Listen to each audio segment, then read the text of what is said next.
downward spiral, or? No, planning the next project. I'm writing a book. I go to happy hour every now and again. Have a few drinks. I've been traveling a little bit. As much as my savings will allow. Sitting around doing a lot of writing, trying to hatch schemes, hanging out with friends, doing a lot of interviews, interviewing at companies who will potentially hire me. So, and it's just a lot of screwing around on the internet. It's probably, honestly, that's where I spend most of my time, which should probably be spent being more productive and less playing Scrabble on Facebook. Speaking of Facebook, you just recently moved. Was it just really because you didn't want to get stabbed on MySpace? Or? No. I just thought that was a funny story and a funny way of presenting that story to my Twitter followers. I moved to Facebook when everyone else moved to Facebook, and MySpace became passé. Yeah. And probably in 2 years' time, there's going to be another new thing, and people are going to think of Facebook as a has-been social network, and we probably won't even call it social networking anymore in 2 years. I mean, everything changes so rapidly. Who knows what's going to happen? But I guarantee you it's going to be nothing like what's going on right now. It's going to be something that we don't even recognize. So, going back, you've done some interesting travels in your short little career. Yeah. Who would be the most interesting person you've met? That's almost an impossible question to answer. All of these people, and you're probably referring most specifically to a show that I did called Web Drifter, where I travel around and sort of go behind the website, find these fascinating web characters, and actually go to the physical locus of their website and see what their offline lives are really like that they build their online lives to represent. And we've visited UFO cult leaders, leather and rubber fetishists who live in the swamp, grown men who think they're Peter Pan. I think all of these people are endlessly fascinating, and I have gotten along very well with pretty much all of these people, and I consider a great many of them my friends. People are always like, how do you get in there and not have these people think that they're making fun of you? I don't think of it that I'm making fun. I'm there. I'm really having a good time hanging out with these people, and I'm, just fascinated by what makes them tick. And I'm asking the questions that I think the viewers would want to know, and they often come off as funny questions because their situations are so absurd. But you don't.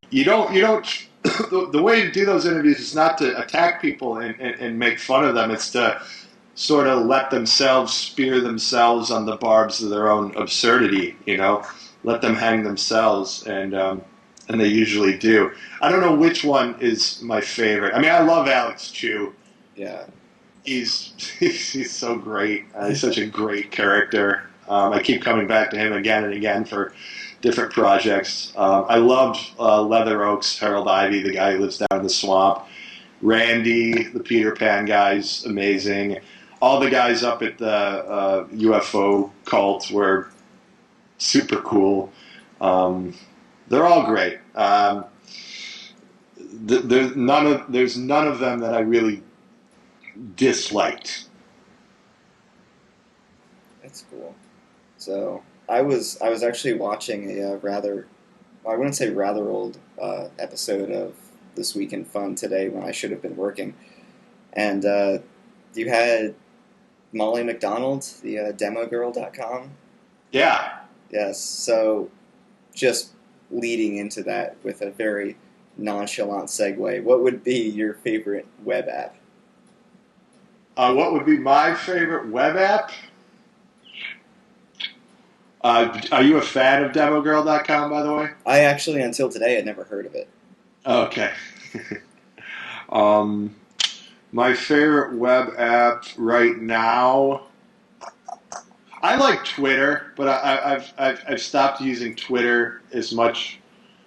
I've started to get back into it. I think it's a great way of communicating with a lot of people who give a fuck about what you have to say, and I don't think there's really anything else like that out there right now. It's a great way for egomaniacs like me who need to have an audience and get a response from their audience instantaneously to accomplish that.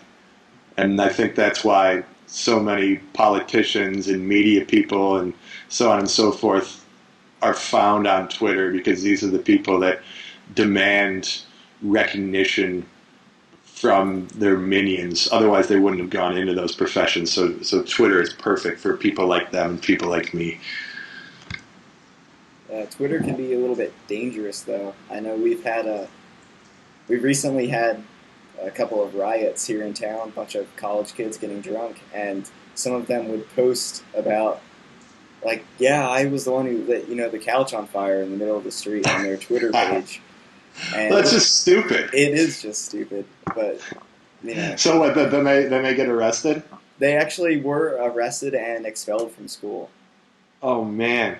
Yeah, so we've really, like, the university, it seems, is finally starting to catch up to the wave of technology.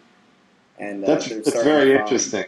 They're starting to find, freshmen with Facebook pages where they're, doing the whole Michael Phelps thing. Yeah. But, yeah. See, man, when I was in college, none of this stuff really existed. And it's just such a different world now. I mean, it's totally different. I can't imagine what it would have been like if I grew up with the internet. I think I would have been a monster.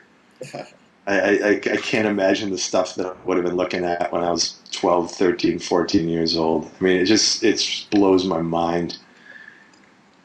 So, was that when you first got started into looking at rather obscure sites, when the whole Site in the Night Martin was born?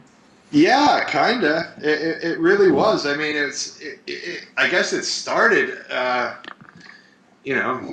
just sitting around bored at work and looking for stuff to entertain myself. And I was fortunate that I had a forum to sort of talk about that kind of stuff, and it was also new and wonderful and bizarre, and nobody else was talking about it. I really think I was one of the first people in the media, certainly on TV, I would imagine, who was talking about these sort of, and nowadays it's so run of the mill. It's part of our national consciousness. Everyone knows about these various memes that go around. I mean, it's all over South Park, and the Tron guys on Jimmy Kimmel, and it's part of the national fabric now. But back then, it was like, the viewers of TV and myself and my colleagues were all in like sort of this exclusive club that other people had no idea that this sort of stuff even existed.